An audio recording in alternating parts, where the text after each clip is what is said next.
Thank you very much. So I've got the lucky job of talking about this vexed issue of the backbone function. So how many of you would consider yourselves in the room to be working in or as part of a backbone function? So look around, see others with their hand up. They're people that you can learn from, potentially. You want to pick out and pin down over morning tea, lunch or drinks. The backbone work is a vexed question, and it's where I think those trolls can really start to emerge. Competition, power, whether there's the commitment there or who's committed, and they can really play out. And the first point I wanted to make about this backbone work is the word that Geoff just used there, is that it's a set of functions. And somebody mentioned earlier this morning the STRIVE initiative, which is where a lot of the case studies have been written in the US about this work. And one of the fellows who's leading that work has written a blog very recently about often we get caught up in thinking about the structure of a backbone. And there may be a need for structures, but the first thing to really think about is what is the work that needs to be done? What are the functions? What's the stuff we have to do to make this collaborative work and the collective impact initiative really fly? And getting those functions right and building the skills and the discipline processes around that work is really critical and not easy work. So my experience in doing this is previously the CEO of Lifeline. So Lifeline is 42 organisations and 60 communities across Australia. And when I first became CEO, it really was like herding cats. And we were all going in different directions. And over time, I learned that was what the national office's role very much was to do, is to do that backbone function of convening meetings. So we had to become really good at facilitating, at gathering data and sharing that data in a way that was meaningful to people, to brokering conversations that were really difficult around competition and change, around coordinating and introducing discipline processes, maybe around change management and those sorts of things. So it's very difficult work and requires a lot of skill. So FSG, that has been mentioned this morning, who's the large consultancy in the US, they've done a lot of work convening lots of people who are doing the backbone work together in rooms to work out and to ask them, what are these functions? What are the things that you think are most important in the work that you do as a backbone? And what are the skill sets, or what are the key performance indicators that would indicate that you're doing a good job of what you're doing? And so they came up with 6 functions. So this was as a result of all of the backbones getting together and talking about what they did, and they distilled that and thematically analysed it and came up with these 6 functions. So first of all, and I've got their backbone organisation, and just going back to that point, that it may not necessarily be just a single organisation. Sometimes this role can be shared. As Emily talked about, and she'll probably talk more about it, that in her case with the New York State justice system, this function operated out of the government, out of the state, and there were many contributors to it and many functions done by various organisations. So it may not all be done by a single entity. And there are lots of variations, so there's no one golden rule. So guiding vision and strategy, keeping people focused on what's the cause we're here to do something about. So in Emily's case, it was around let's move young people out of the justice system and detention centres into flourishing lives. So how do we keep everybody on track and not get sidetracked with other things? So guiding the vision and the strategy. Supporting the aligned activities, so all of those subgroups, supporting all of the work that they're doing to change the system, change the laws, do whatever needs to be done at the local level. Establishing the shared measurement practices, very crucial. Data-driven decision making is absolutely critical to this work. And so someone's got to gather all of that data. And as Emily talked about, and you would all know from the systems you work in, it's not always that easy to get. Data's in all these different buckets. Often our data systems can't talk to each other. So often there's big investments that have to be made to actually bring the data together, and that's a huge piece of work. So again, someone's got to coordinate all of that effort and make that work, and it's not necessarily something that's traditionally funded or traditionally done by one entity, especially if you're trying to bring data sets together from different systems to make sense of what's happening for whoever it is you're trying to make a difference for. Building public will, incredibly important to garner public will around a change. So thinking about, again, Emily's example, those communities in upstate New York, you know, many of them relied on their jobs in those detention centres for their own survival. And so I'm not sure that Emily and the people that were involved had to do things around garnering public will to support the change around closing those detention centres. Advancing policy. Often when you're changing systems, a lot of the work that has to be done is policy work and systems change and laws and those sorts of things. So there's a huge amount of work that needs to be done in that area. And mobilising funding. How do we get more resources and more funding to do this work? And that's often aggregating funding from all different buckets into one set of work. So backbones must balance the tension between coordinating and maintaining accountability while staying behind the scenes to establish collective ownership. So it's very much a behind the scenes role. It requires a lot of listening, lots and lots of listening, lots of observing, lots of reframing what people have said, trying to make sense of what people are saying, trying to build that public will and ownership around the cause. And so they were the things that many of the backbones have said are the key elements. Now you might have other experiences and things that you could add to that list around the work that needs to be done. And obviously sitting underneath that are a whole lot of skills. Now I'm very aware you won't be able to read all of that detail, but I've put it there so that you'll get it in your notes.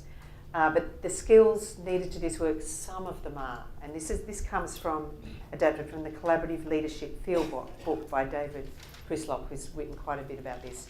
Convening leadership is a crucial skill.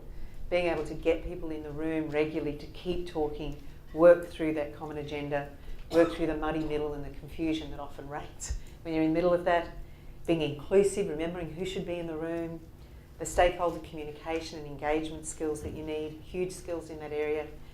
Process experts, being committed to collaborative governance, wanting to reach consensus, and good processes. So again, drawing on Emily's presentation before, brought in FSG, who were good process experts, really helped them arrive faster at where they wanted to be. Good content experts around what's the evidence, what's the research telling us, strong facilitative leadership styles and people that can do those things, and the disciplines, systems and processes, again, which the collective impact framework helps us with. It gives us a frame. So all in all of that is about something that I think has been talked about a lot today, building trust. I think fundamentally that's what backbones have to do. Whether it's in one organisation or shared amongst a number, they have to build trust in the community for everyone to want to do the work. If trust is small, things take longer and cost more. So that clock seems to tick awfully slowly and the dollars pile up because it takes longer.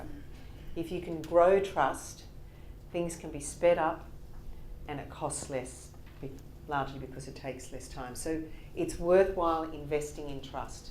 It pays off in the long run to build the trust, build the relationships, so then you can do the work. Often there's a great impatience to get on with the work. So that's all I'm going to say as an introduction, as a frame. Over to you, Geoff. Thank you, Dawn, for that framing. What was it like to try and build and work with your informal power as a backbone? I think that you are always wondering if people are behind you. You have to keep asking yourself that question, and it was good when we had some research done to have an external person come and say, oh, why are you worried? Yeah, no, people are committed.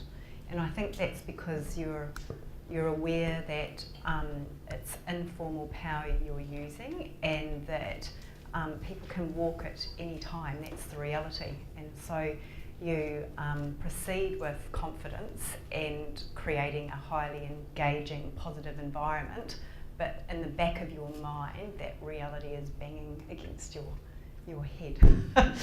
So it's a balancing act between managing the feelings of the real reality of the risk and bringing the positivity of what it is that you'll achieve together into the room and holding the two appropriately. Our experience was a little bit different. Being an NGO that came into the space really with an assumed idea of what we thought the issue was, we got quite a lot of resistance from community stakeholders, as in NGOs and government stakeholders. So we had to reverse engineer our approach, and it was working with the community for a long period of time, really, really closely, and developing the relationship with them first, and getting their trust, their buy-in, and getting permission from them to speak on their behalf about what the issues were that were pertinent to that community, and then taking that to the table of stakeholders with them, with us as partners in that. So basically as a shared backbone, so reverse engineered. That's kind of where the power came from and the trust got developed, so it was a bit different. And I'm just going to keep Dawn and Emily out of this for a moment because you two had formal powers which you could assemble people around, and we'll come to that in a moment. A lot of those skills that Dawn put up, a lot of them to me look quite political. The ability to nudge people into a space and hold them there. How did you do that? What was that like?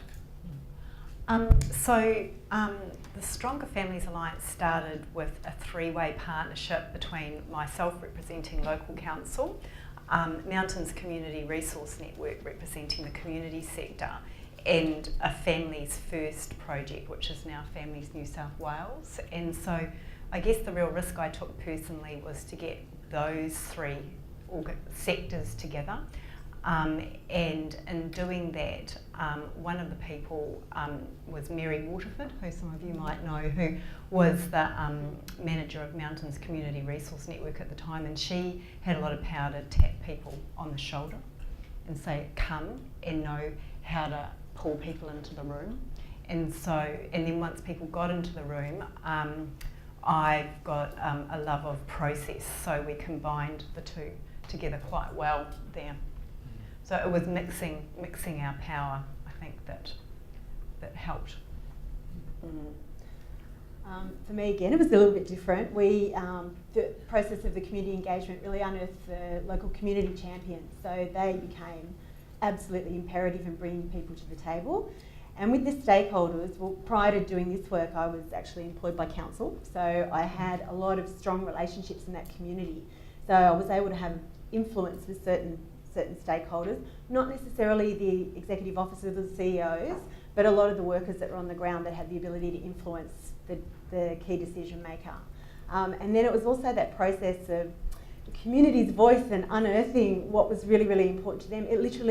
It shamed people to the table. They had to come to the table because it was obvious. The data spoke for itself, the community was speaking to themselves. How could you ignore this? You had to come. So if we could bring in Dawn and Emily now. So Dawn, in your experience at Lifeline, you're able to use a big structure to get people in the room, and Emily, I'm guessing you can use capital sometimes and connection to get people in the room.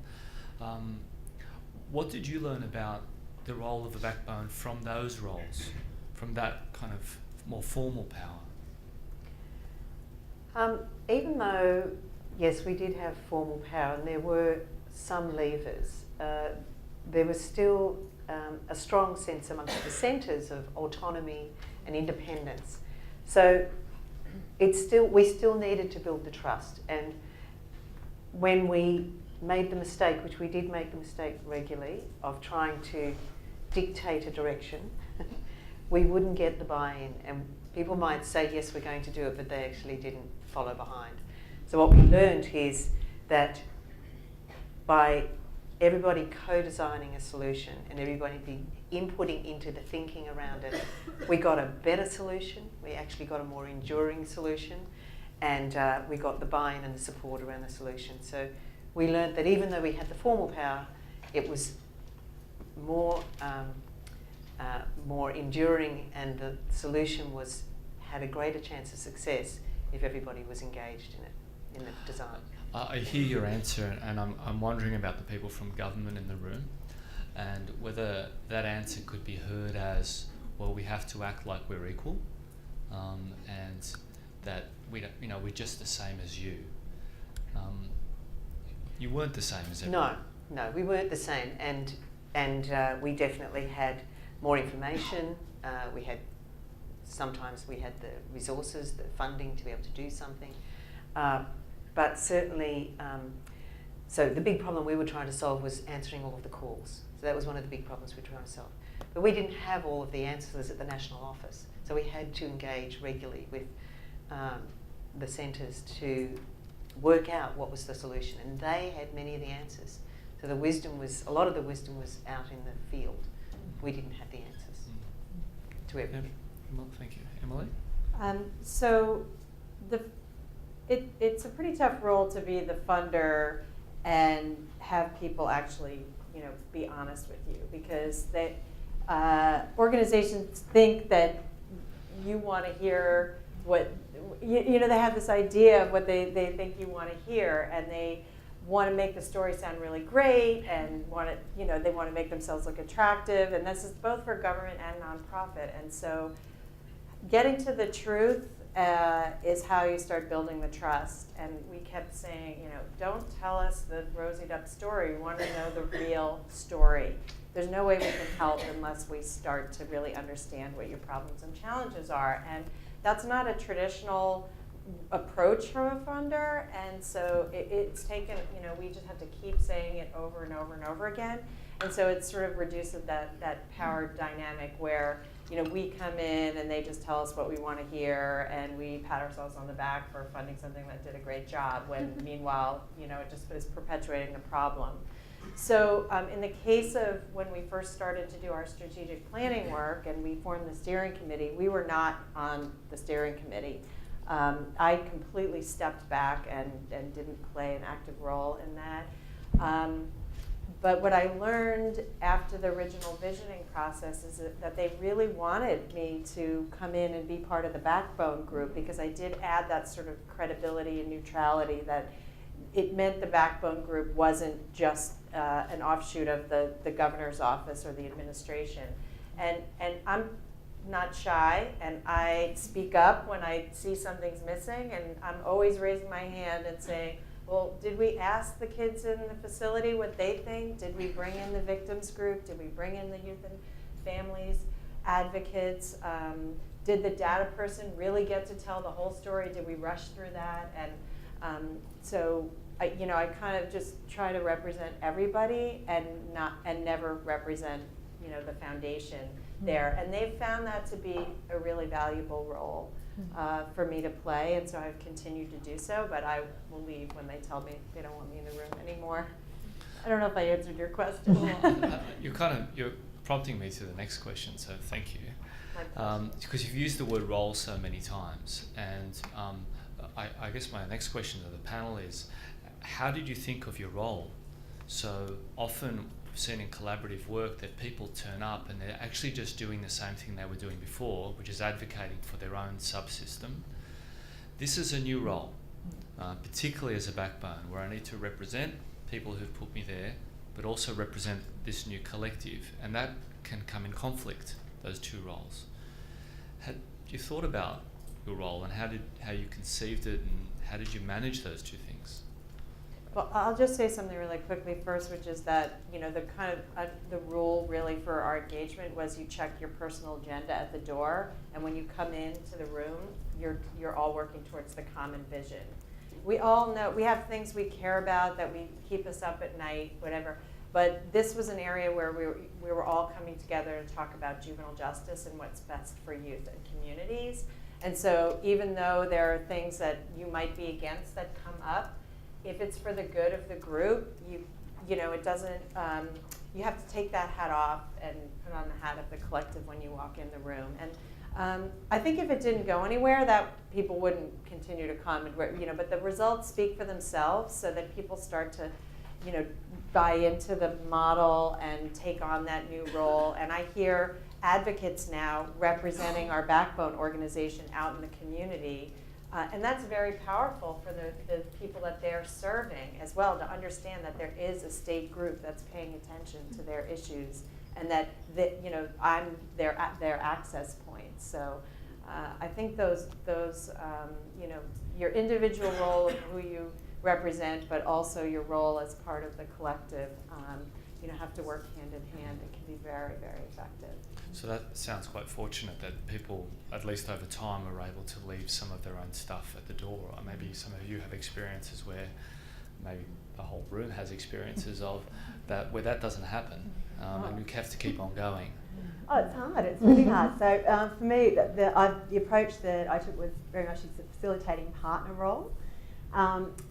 In conflict is my organisation's desire to have everything branded as the organisation, so to want to own it, even though the intent was absolutely to facilitate a collective impact process. So how do you balance that by doing the right thing by the organisation, but you're there to actually facilitate this process in the community, not to have it branded in a certain way. One of the things that we really focused on was how we could actually add value. Our roles added value to various places and to various organisations in the community, regardless of what form that took. Everything from helping organisations write marketing plans through to facilitating group processes, anything that you can think of, that's what we did, and it was all part of that trust building. So the role was very much facilitating partner and coupled with whatever it takes.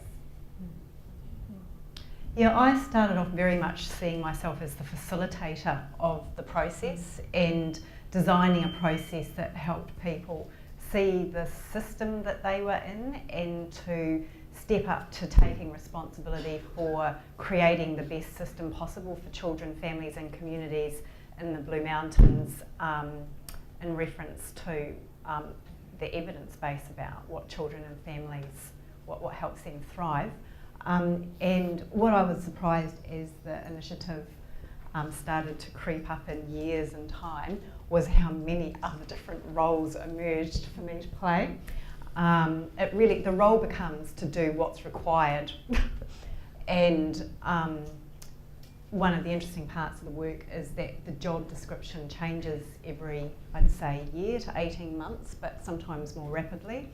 And as time's gone on, I've started to see that requires shifting how you're leading as well, what kind of leadership you're bringing to it. So it's a good way to have one job with 10 jobs in it over time, if that interests you. It really pads out the resume. Yeah. Dawn? Maybe just to add on to that, I think one of the other roles, certainly in my case, and I think in most backgrounds, is that shining the light on the data and the information and the measurement that can really help the collective initiative or the collaboration to make good decisions. So providing the information that they need to be able to make good decisions about where they want to go. And that was a crucial role, which it took us a while to build up the skill set and the capacity to be able to do well. Yeah, so I might stay with you, Dawn, and then move back. So I just want to ask one more question and we'll hand over to the group. So all of this, it seems to me, looking at all this stuff requires also us to develop so that we have the skill to pick up these new roles and use our power in a different way to be an effective backbone to perform that function well. If you think about your growth into that role, what is it that you needed to learn and maybe are still learning on doing that role well that you'd like to share anyway with this group? Humility, don't think I'm quite there yet. Yeah, the ability to really deeply listen, stay curious and stay open to new perspectives and new ideas and new ways of doing things, and trusting in the knowledge and the expertise is out there, and you just got to stay curious long enough to find it. Yes, so I would probably use slightly different words, but to stay the facilitator in those facilitation mindsets, no matter what's happening, can be is a challenge and something to keep coming back to.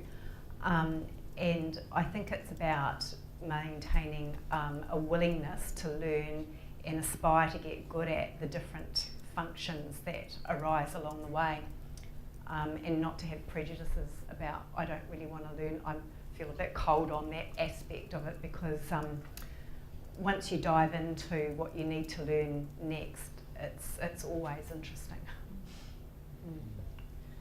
Letting go of control and allowing others to step up and take the lead as each of the phases evolves. And that whole piece around it's actually okay to not have to speak all the time and to have a view on absolutely everything that the broader collaboration has put on the table. It's actually okay. You can take a back seat.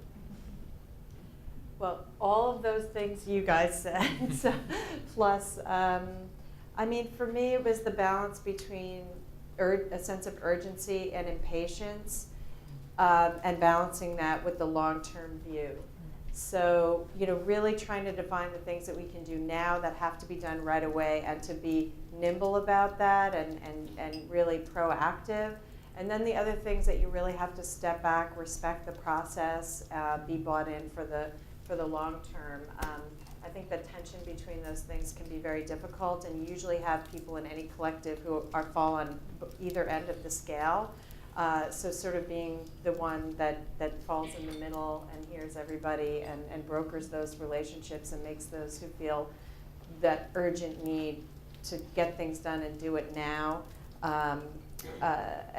help them sort of slow down and respect the process, and the ones who just never can, get out of the rule book and always have to follow these long-term things to be able to think, no, we can actually act now. And I think not to box yourself in with a whole bunch of rules and think that because you establish goals in the beginning that they're going to be the same moving forward. The idea that you have to keep evolving and changing and resetting, and if things don't work out, then say, that's okay, we learned from that, and now we're going to try something else, and then becoming really an evangelist for what does work and sharing it broadly so that other people don't have to test models that you've already tried and found out don't work. So just being really public and vocal about what you do. Foundations tend to be very quiet. They don't want to grandstand. They don't want to take credit. So we're not taking credit, really, that we're crediting the collaborative,